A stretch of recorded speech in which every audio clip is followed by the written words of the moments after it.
Chapter 10. The Archons' Temptation, Part 2.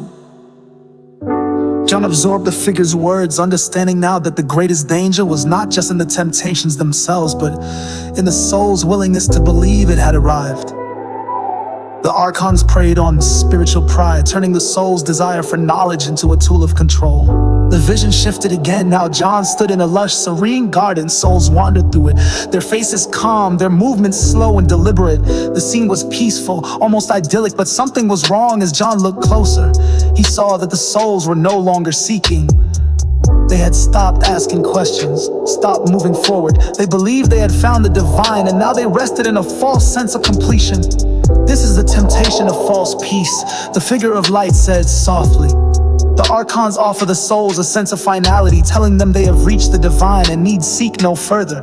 But this peace is a trap. It keeps the soul from continuing its journey, from seeking deeper truths. True Gnosis is back in it, always growing, always expanding. The souls here believe they have found everything, but in reality, they have stopped growing. John's heart sank as he watched the souls move listlessly through the garden. They were content, but their contentment was a kind of stagnation. They had been lulled into complacency by the Archons, tricked into believing they had reached the end of the journey when, in fact, they had barely begun. The Archons are cunning, John said, his voice heavy with sorrow. They offer the souls exactly what they long for: freedom, peace, power, only to turn those desires into another form of bondage.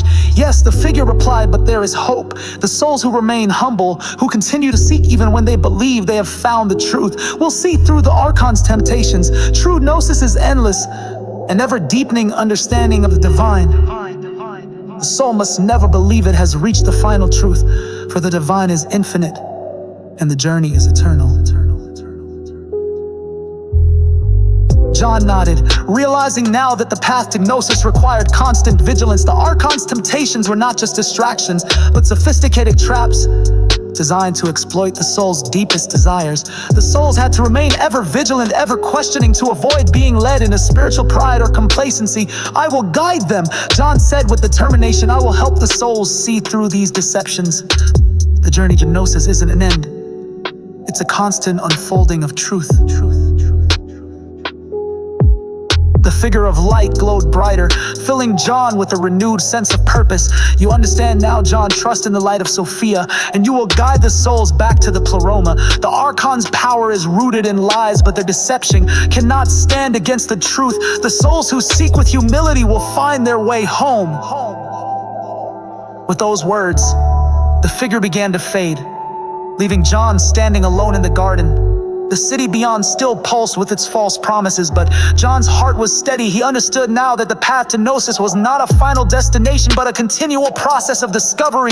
The souls had to remain ever vigilant, ever seeking, for only then could they resist the Archon's temptations and find the true light.